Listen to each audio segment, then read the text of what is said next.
नमस्कार, यूपी तक में आपका स्वागत है। मॉर्निंग सेगमेंट सुर्खियां में। और आज वो खबरें जो हैं उत्तर प्रदेश के लिए बेहद अहम और जिनका जानना आपके लिए है जरूरी। तो शुरुआत एक ऐसी शादी से जिसमें क्रिकेट और राजनीति दोनों एक दूसरे के साथ आ रहे हैं। हम बात कर रहे हैं समाजवादी पार्टी की सपा से सांसद, मछली शहर से सांसद प्रिया सरोज और क्रिकेटर रिंकू सिंह की शादी की। आज शादी नहीं है, आज दोनों के बीच एंगेजमेंट है। दोनों आज से इनके रिश्तों की शुरुआत होगी। आज लखनऊ के एक 5 सितारा होटल सेंटर में वहां पर एक फंक्शन हो रहा है। तो रिंकू और प्रिया की शादी की तैयारियां जो हैं वो अपने आप में चर्चा का विषय हैं। भारतीय क्रिकेटर रिंकू सिंह और सपा सांसद प्रिया सरोज की शादी के लिए होटल सज चुका है।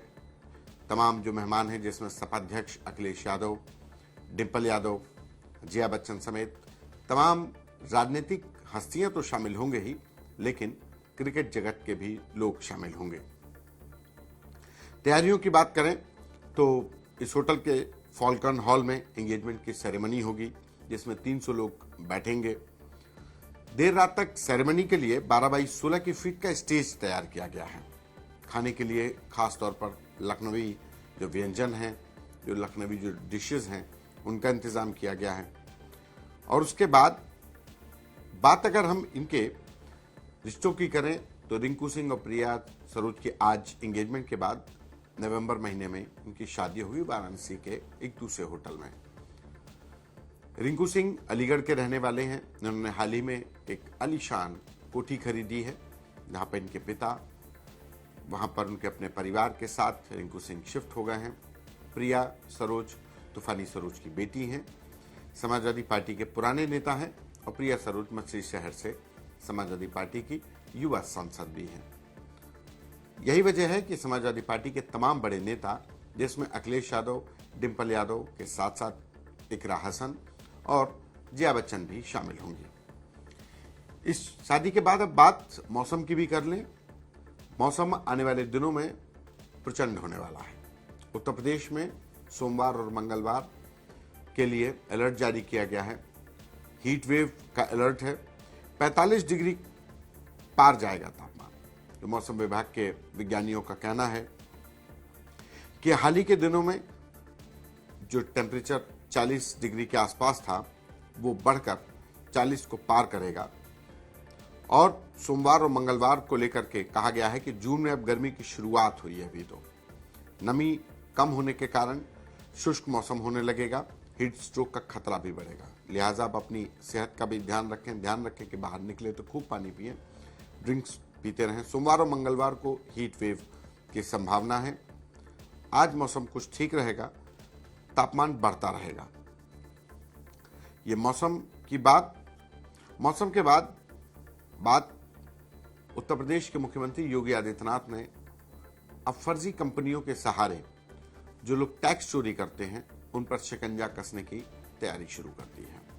उन्होंने साफ तौर पर निर्देश दिए हैं कि जीएसटी में पारदर्शिता के लिए फर्जी कंपनियों के खिलाफ सख्त कार्रवाई करने के निर्देश दिए हैं। मुख्यमंत्री राज्य कर विभाग की एक समीक्षा बैठक कर रहे थे।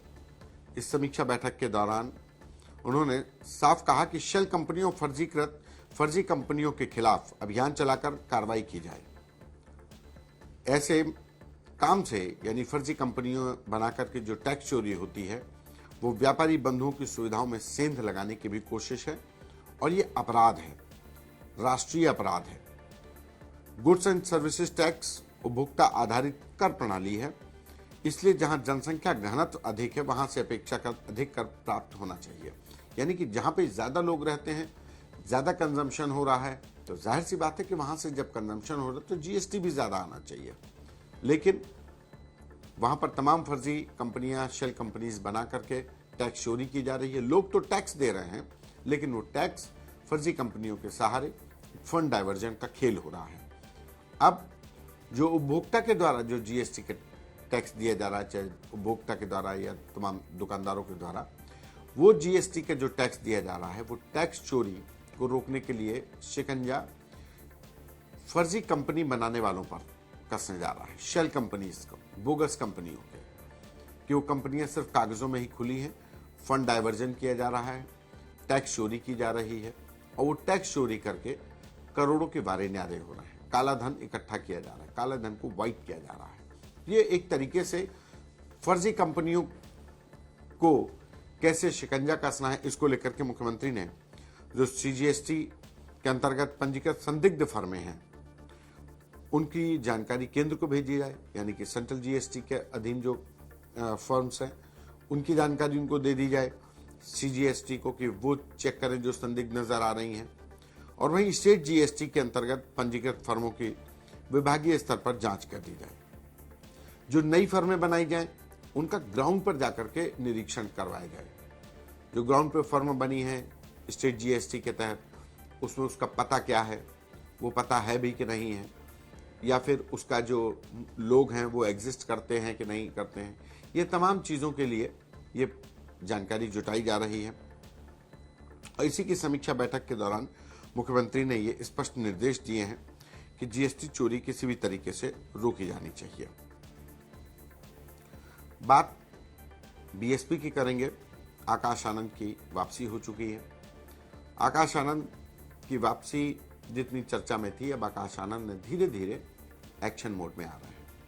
पहले आकाश आनंद आए थे तो फायर ब्रांड की तरह उन्होंने आते ही एक्शन मोड में आ गए थे, तमाम बयान दिए, जिसके बाद पार्टी से निष्कासित किया गया। हालांकि मायावती ने इस निष्कासन के पीछे की दूसरी वजह बताई, उनके रिश्तेदारों को वजह बताया, आकाश आनंद के ससुर को वजह बताया।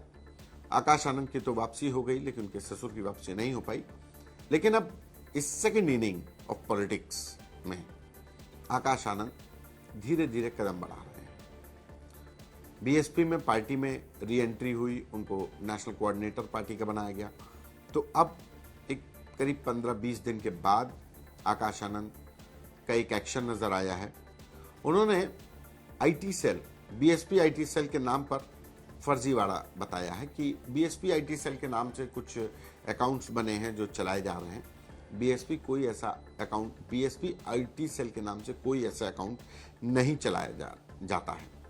आकाश आनंद ने इसको लेकर के पार्टी कार्यकर्ताओं को आगाह किया है कि बीएसपी आईटी सेल के नाम पर फर्जीवाड़ा किया जा रहा है। सोशल मीडिया प्लेटफॉर्म पर उन्होंने इस बात की जानकारी दी है कि व्हाट्सएप ग्रुप बनाने की अपील की जा रही है इस बीएसपी आईटी सेल के जरिए, जिसमें ज़्यादा से ज़्यादा नंबर जोड़े जाएं। ये तमाम जानकारियां जो आ रही हैं ये पार्टी स्तर पे नहीं है। बीएसपी की कोई आईटी सेल के नाम से कोई पोस्ट नहीं है। कोई भी अगर व्हाट्सएप ग्रुप बना करके जोड़ने की कोशिश कर रहा है तो ये सब फर्जीवाड़ा है, इससे आगाह करने के लिए कहा गया है। उन्होंने साथ ही कहा है कि बीएसपी ग्राउंड पर अपने कार्यकर्ताओं से सीधे कनेक्ट रखने वाली पार्टी है। उसको सोशल मीडिया से वैसे भी पहले भी दूरी रही है और वो अपने कार्यकर्ताओं की पहुंच को जानती है। ग्रामीण परिवेश से आने वाले उसके कार्यकर्ताओं से उनको सीधे कनेक्ट करने के लिए उन्होंने कहा कि ये बीएसपी के आईटी सेल के नाम से जो सोशल मीडिया पर तमाम अकाउंट चलाए जा रहे हैं, व्हाट्सएप ग्रुप जोड़ने की कोशिश की जा रही है, ये तमाम बातें फर्जी हैं, गलत हैं, इनसे दूर रहना चाहिए। आगाह करने की भी कोशिश की गई है, को आगाह किया गया। इसके बाद एक खबर लखनऊ से है। लखनऊ के सूडा के प्रोजेक्ट मैनेजर हैं सुधाकांत मिश्रा, उन्होंने देर रात कर लिया।